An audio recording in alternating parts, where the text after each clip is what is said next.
Alright, I'm going to be going over this new plugin here. It's called Projected Decimate. And you can download this below the video. And when you load it up in the folder where it's supposed to go at, you'll see the Z plugin. And then you'll see it down here. It's called Projected Decimate. Now this works in conjunction with the Decimation Master. Alright, and this only works. Well, this is really designed for ZBrush 4 R3, so make sure that you have that version. So basically what this does, this will decimate the quad mesh here, and it will reduce the polygon counts. With the projected decimate, this will allow us to have high and low subdivision levels while it's decimated. The Decimation Master here doesn't do that, so this is what this tool does. So let's get started. I'm going to go over it real quick, then we're going to go over a few things after that, so it'd be less confusing. So to make it very understandable, we'll just start off. So once you get your tool out here, we're going to press these buttons in order. We'll start at 1, then go to number 2, number 3, then if everything looks good, then we're going to press done. We'll get in this next button later here. It's called fix it. So we're going to start off. Let's open up the tool here, and I'm going to press number 1. It's going to say done here with a little pop-up, but we still need to watch this progress bar up here till it's finished. When it's finished, we're going to go to step 2. Let's turn on the polyframes here, and before I go to step 2, we're going to look at the active points. This is the ballpark figure. I'm going to say 57,000 up here. So we're going to go to step 2. Then it's going to say subdivide this mesh the same as the original or match the closest you can using the active points. Alright, the active points is 57,000. So we're going to match that. And you see now it just decimated it. Now the active point is 11,000 and I need to subdivide it. So I'm going to click it once. Now it jumped way past 57,000, but that was on my first click here. So that's close enough. That's not going to be bad right there. Then we're going to go into number 3.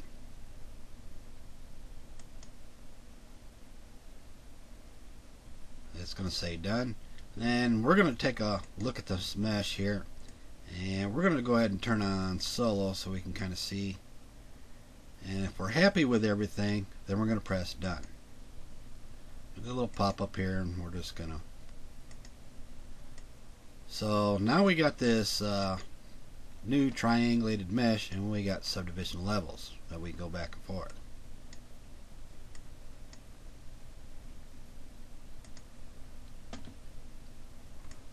So we're going to do this again. It's best not to use this projected decimate over something that's already decimated once. So we're going to open up the Lightbox, and we're going to go on the next step. And here's our new quad mesh.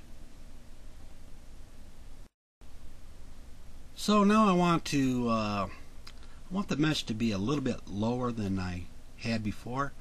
So what I'm going to do is I'm going to come up here to the Decimation Master, and I'm going to type number 2 instead of 20 in there, and press enter.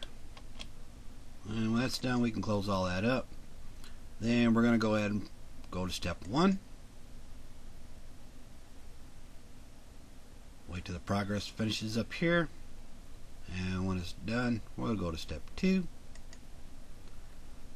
So we're going to need to match the active points up here, or close. Wait till it's finished, and you can see now it's really decimated. Got really low points here. So we're gonna come down here to the geometry, and we're gonna divide that and divide that. I'm gonna leave this. Well, let me click it one more time. Well, that did it a little bit too much right there. I'm going to have to kind of eyeball that and take a guess. I'm going to go ahead and do it with number 3 on here. 3 or 4 probably would have worked. So what I'm going to do is I'm going to turn off the polyframes so we can see what's going to go on here. Because this third step is really where we need to see what's going to happen, because this is going to project it back on the other mesh. Okay, so we're going to project that with number 3. It's done, and everything looks good here. Then we're going to go ahead and press done. The reason why we press done here, because what happens is if we open up the subtools here, we got an extra one in there, and basically what that does is delete that and brings you back to the original tool. So we'll press done, and you can see how that delete that one, and you're there with the original mess. So we turn on the polyframes, then you can see we have low and high subdivision levels.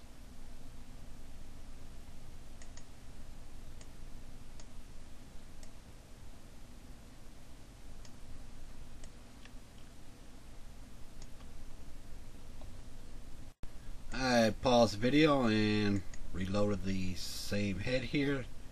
We're going to start new here with a new quad mesh, and this time I'm going to go up here and we're going to go to the Decimate, and I'm going to really make it real low. Alright, every time that you select anything down here in these buttons, these settings always stay the same. They never update and go back to default.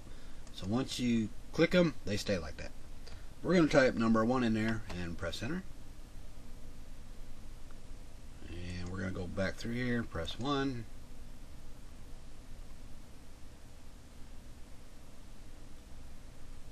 It's finished. We're going to go to number 2. That's really low. And we're going to go ahead and subdivide that to say to number 3.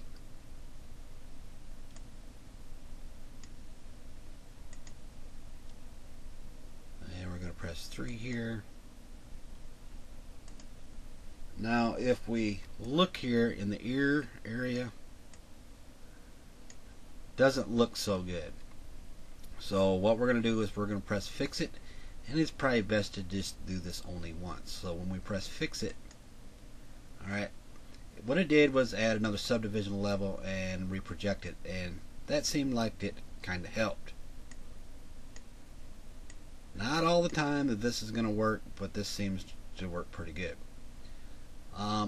For some reason it didn't look so good, or it was you're getting some let's say some polygons flowing from the cheek, and they went down to the neck area, and you're getting some what we call spider webbing. What you can do is you can go to the subtool and you can use the project all, which actually what the fix it button does. But every time that the script runs, it always sets this distance to number 1. So basically, you'll need to adjust this, probably tone this down a little bit if you're getting this spider webbing going on. Then project it back on there. So once you get done there, then we'll go ahead and you can see we got 2 heads here. One's the quad and one's the triangulated one, and we'll press done.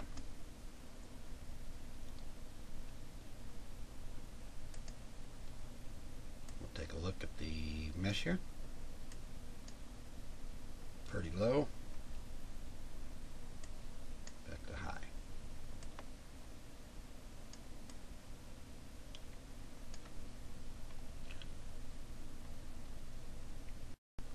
I had paused the video and I got a new mesh right here for my new project, and we're going to see if we can get it to mess up a little bit this time.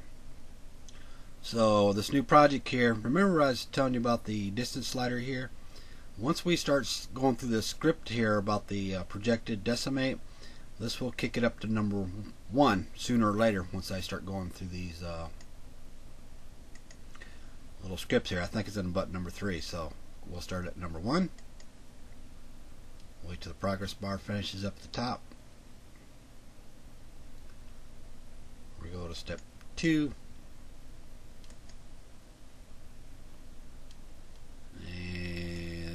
Go ahead and divide this.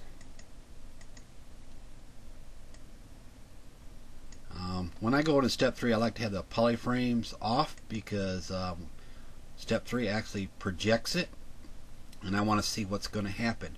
and when I press number 3, it will also change the distance slider to number 1. So we'll go ahead and press 3. And we can see the distance was to number 1. Now sometimes this fix-it slider or button here is not always going to work. If I press this, that time it looks alright. Got a few spikes up here around the eyes, and we can control Z this. And sometimes we got to manually come in here and kick this distance slider back a little bit, then use the project all until we figure out what we like. Because a little bit of too much distance will cause it to mess up. Then we're going to press done here, and we get something like that. Move the geometry slider back and forth, and you can see how that looks.